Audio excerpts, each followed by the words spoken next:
Here at Born Leader TV, we want to bring light to certain topics that are often ignored or forgotten. We understand that some of our covered topics might be sensitive and controversial. We understand even more, though, the importance of the information in our videos and podcasts are well needed for the people to stay in tune with the atrocities that are plaguing and shattering American families as we speak. Our videos and podcasts are not meant to sway our viewers' thoughts, but are here for educational and informative purposes to bring attention to these cases of missing people and hopefully help bring them home. The ongoing missing case, now labeled a homicide, of Gabby Petito has garnered major national media attention. Now let's be clear, this case deserves the attention it is receiving. However, I feel that all missing cases of this magnitude should garner this much national media and law enforcement attention as well. Embarking on a cross-country trip from Northport, Florida to multiple national parks with her husband, Brian Landry, starting on July 2nd, 2021. It has been a string of events that has led up to Gabby's remains being discovered and her husband being a person of interest, which at the production of this video, he is also missing. It is a popular body cam video from a police officer with the Moab, Utah Police Department that during the video you see a distraught Gabby Petito speaking with officers, as well as her husband Brian Landry talking with officers because of a fight the couple was having while driving erratically in front of the officer. This occurred on August 12, 2021. The officers eventually let the couple go so they could continue on their trip.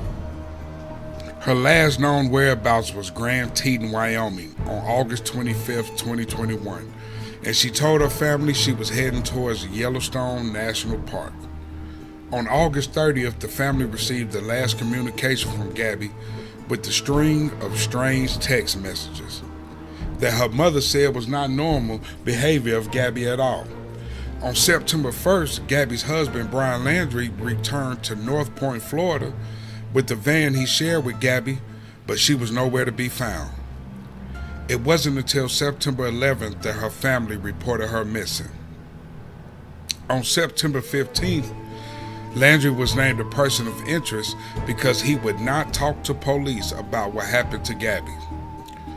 On September 17th, Landry's family reported him missing, saying they haven't seen him in several days. And on September 19th, Gabby's body was discovered in Wyoming. And as of the production of this video, her husband, which is the prime person of interest in this case, has not been located anywhere. The strange timeline in Gabby's husband refusing to work with law enforcement, and now he is missing, makes this strange case very interesting to the masses, as well as it should have the attention. However, one must ask, if Gabby Petito was a woman of color, would her case have this national uproar? In Wyoming, the same state where Gabby's body was discovered, there have been over 700 cases of missing indigenous women just in the last decade. And those cases haven't garnered a fraction of the attention that this case has. Again, I want to reiterate that all missing cases deserve this type of attention regardless of race. 22 out of Wyoming's 23 counties have reports of missing indigenous women, which make it a statewide epidemic of missing indigenous women, one would think. But none of those cases has gained the attention of the Petito case. An even bigger number of missing cases that is often ignored or not even covered at all is the alarming number of missing black women in America. The sad reality is it's estimated that 64,000 to 75,000 black women are currently missing in America. Let me repeat that. It's estimated that 64,000 to 75,000 black women are currently missing in America. So with the lack of attention that these cases receive, the team here at Born Leader TV will be covering cases to bring attention to a number of these black missing women. The first case we will be covering is that of Phoenix Coldon. At the time of her disappearance, Phoenix, a 23-year-old black student, resided in Spanish Lake, Missouri, a northern suburb of St. Louis. Enrolled at the University of Missouri, St. Louis, Phoenix was a vibrant, gifted woman who excelled in multiple arenas. Not only was she a junior fencing champion, she was fluently skilled with a variety of musical instruments. A single child raised by caring and responsible parents, from all accounts, Phoenix had her head on straight and was heading down a positive and productive path in her life. The day of her disappearance, October 18th, 2011, she enjoyed service with her mother at church. After the service, they returned to their home in Spanish Lake, Missouri, and her mother was reminded of her daughter's happy childhood when she noticed her daughter Phoenix going outside to play a little basketball. That was the last time her mother would see her. At around 2:20 that afternoon, Phoenix's father saw her leaving in her 1998 Chevy Blazer. That was the last time anyone seen or heard from her.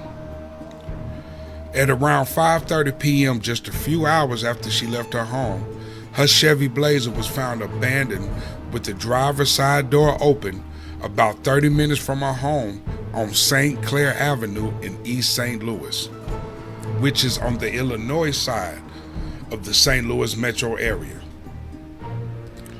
It's rumored that when her car was found, the keys were in the ignition with the car still running. The car was impounded at 6:23 p.m. and was entered into East St. Louis police database as abandoned. Now this is where it gets even stranger. And after you hear the next few details, you will ask the same question as myself. How many other missing person cases have been made even more difficult to investigate because of law enforcement's sloppy initial investigation? The next day when her family reported her missing, the Missouri police couldn't find her vehicle because it was impounded on the Illinois side of the metro area. If you have ever been to St. Louis, Missouri, you know that East St. Louis, Illinois is directly across the Mississippi River that separates Missouri from Illinois. With the heightened level of crime on both sides of the river that has plagued the St. Louis metro area for decades, you would think that it would be common practice for law enforcement on either side of the river to contact each other when a resident of one of those states' vehicle is found abandoned under suspicious circumstances. Her family was never told about Phoenix's vehicle being impounded by East St. Louis Police Department. And the only reason her car was discovered by the family was because a family friend, during their own investigation, found the vehicle at the impound lot in East St. Louis, which was on January 2nd, 2012, nearly 3 months after her disappearance. Questions arise, like how wasn't the people who resided at the vehicle's registered address never contacted by the East St. Louis Police Department that their vehicle that was registered to their address was found abandoned?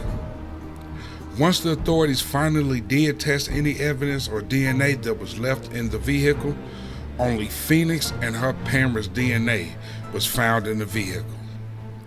There has been no activity on her bank accounts, cell phone, or any activity from Phoenix herself on her social media accounts. Phoenix Coldon unsolved case remains a strange mystery that deserves to be solved.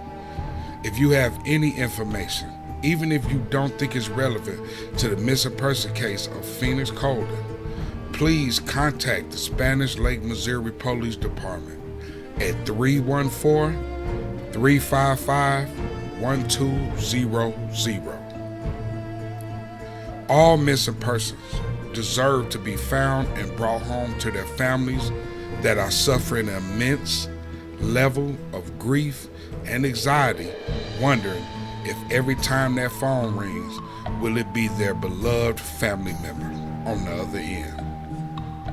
Please like, subscribe, and click that notification bell. We need all the support we can get to keep the attention on these missing cases until these people are found. Thank you for offering